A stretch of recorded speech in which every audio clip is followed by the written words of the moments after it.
Hi, Medical Wildcats. Today's presentation is the second of my two-part series on maternity care at Northwestern. Last month, I talked about the Chicago Maternity Center from its inception in 1895 until its demolition in the mid-20th century. Today, with the help of Dan from Alumni Relations, I'm going to be talking about Prentice Women's Hospitals, the first and the second. Dr. Joseph DeLee was chairman of OB-GYN at Northwestern for many years, and he conceived of the idea of three OB-GYN hospitals in the Chicago area. Only the southern one, Chicago Lying In, was built near the University of Chicago campus. The Depression and World War I prevented the Women's Hospital from being built in the Northwestern area. Dr. DeLee founded the Chicago Lying In Dispensary, which later became the Chicago Maternity Center. In 1965, the Maternity Center president, Daggett Harvey, disclosed that the Maternity Center would be forced to leave the current facility, and he expressed interest in bringing the Maternity Center to the medical school campus area. J. Roscoe Miller was president of the university at the time, and he offered some land just west of the old Wesley Memorial Hospital, which is where Lurie Children's Hospital is now. The site was then changed to the parking lot across the street from Wesley Memorial, across Superior Street. And then finally, it was decided to place it just east of Passavant Memorial, where the Prentice Hospital was finally built. It was predicted that home deliveries would continue from this facility, estimated at about 1,000 per year. The agreement was consummated in March 1968 with the Maternity Center for a new hospital to take over the OB care. Free OB care would be offered at Wesley until the building was built. And the new hospital would be named Women's Hospital and Maternity Center of Chicago, decided in August 1968. And the construction began on a new women's hospital just east of Passavant. And you can see the quatrefoil cross-section here as the hospital is being constructed. In 1973, home deliveries were phased out and the maternity center was demolished in order to build the University of Illinois Circle campus. The Prentice name was added following a generous donation from Mrs. Prentice, and this is a picture of her at the dedication ceremony. The Prentice Women's Hospital was opened in 1975 with 163 beds. At that time, the maternity center changed from being a healthcare provider to a fundraising agency for obstetrical care and women's health care. The Prentice family had ties to the Northwestern Medical School facilities. Her father was on the Passavant Board of Directors. Her mother was on the Passavant Women's Board, and she served as president. Ms. Abra Prentice was on the Women's Board and a newly formed Women's Hospital Board. Ms. Prentice married Mr. Wilkin, so she is now Abra Prentice Wilkin. She made a very generous gift to build the hospital, and it was given in honor of her parents, John Rockefeller Prentice and her mother, Abby Prentice. She is the great-granddaughter of John D. Rockefeller. She was also a friend of Bertrand Goldberg, the architect of the hospital.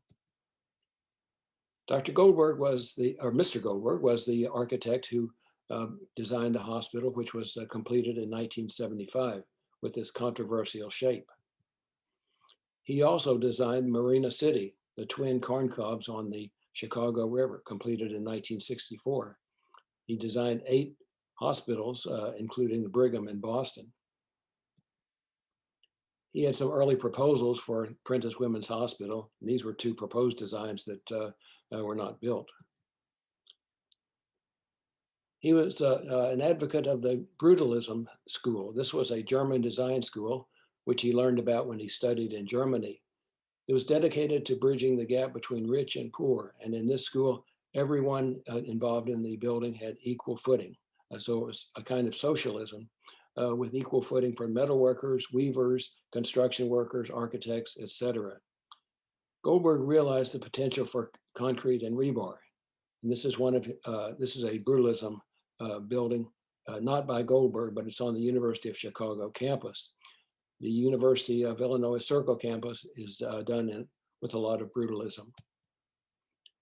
Goldberg used aviation software before computer-assisted design was commonplace. He did this on the in-house computer in 1970s, long before it was a standard procedure. The software produced three-dimensional drawings. Using this method, he eliminated exterior supports, and he designed this four-lobe or quatrefoil tower sitting on top of a conventional rectangular box. The box below the quatrefoil tower was the Sloan Psychiatric Institute. The arches transferred the load to a central core, similar to a tree trunk with branches, instead of directly to the ground. He believed that the circle, not the square, was the best shape for architectural form. His design allowed the nurses to be equidistant from the patients and the fathers to be present much of the time. This was a progressive concept utilizing women's choice. He balanced the need for patient privacy and better visibility by the nurses. Goldberg used concrete instead of steel and glass, as had been done with many of the skyscrapers in the Chicago area. He took advantage of concrete's plasticity and used more circular forms, saying that there are no right angles in nature. Most of his buildings show convex curves, but he used a combination of convex and concave for River City in the southern part of Chicago with its serpentine shape. The original Prentice Women's Hospital had 163 beds. This shows a cross section of the typical floor. The patients' rooms were within sight of the nurses. Fathers could be present at childbirth. And the absence of columns made this gave the floor flexibility. This was considered a very forward-thinking concept at the time. Another floor was added to the Sloan facility in 1989. I'd like to thank Dr. Eric Boberg for the use of these slides. Dr. Boberg said that Goldberg thought that this new addition ruined the appearance of his building, and after that he disowned the building. The new Prentice Hospital construction began in 2003, and it was opened in 2007. The architects were VOA Associates and Canon Design, newcomers to the medical school campus. The hospital was located on the northwest corner of Fairbanks Court and East Superior at the old Wesley Memorial Site. It was much bigger than the old Prentice, having 257 beds instead of 163. It was LEED certified, and it was anticipated there would be over 13,000 births per year at the new facility. But then the question arose, what should Northwestern do with the old Prentice Hospital, which was finally completely vacated in 2011? So there were two differences of opinion. The preservationists opposed demolition. They said that Prentice was an architectural landmark and used groundbreaking technology. It was on the National Trust for Historic Preservation and was named one of America's national treasures. A Save Prentice coalition was formed. 60 noted architects got together and appealed to Mayor Rahm Emanuel to save Prentice, and they illustrated how their works showed better architectural knowledge than Northwestern's. And these are the examples they gave. They showed Gene Gang's Aqua Tower and Frank Gehry's Pritzker bandshell in Millennium Park, and compared that to this parking garage at Northwestern and this Superior Street side of Prentice Hospital. And based on the shadows, I think it was probably taken in a winter afternoon. The preservationists appealed to the mayor to save Prentice, and one of them said, "It's a good thing most people rush to Northwestern or looking up at the ambulance ceiling, because the view of the unrelenting drabness out their window might convince them that life wasn't really worth living after all." There were proposals of what to do with the old Prentice instead of demolishing it. One proposal was to convert the space to library, medical offices, research, or student housing. This was proposed by an organization named Landmarks Illinois. But Northwestern said they did not need any of these facilities. Another proposal was to use the old VA property, which is now a vacant lot, for the new research facility, which Northwestern wanted to put where Prentice was. But this property was owned by Northwestern Medical, the hospital entity, and not the medical school. And the hospital entity already had plans for this vacant lot. Another proposal by Jean Gang, the noted architect, was to put a research tower on top of Prentice. And you can see in this proposal drawing that there are connections between the adjacent buildings. Well, Northwestern wanted to make a connection on every floor, so this did not meet with their approval. In favor of demolition was that the old Prentice could not be retrofitted for research. Northwestern said the ceilings were not high enough, so a proposal was to demolish every other floor. Well, this did not give Northwestern enough space for research. It was said that there was excessive vibration, especially on the upper floors, making research impossible. The aesthetics were not, had a lot of opponents, and it was said that the concrete facade appeared dirty and conjures up images of violence and resembled public housing or penal institutions. Also, in favor of demolition was the fact that the new facility, which was proposed, could actually triple the floor space.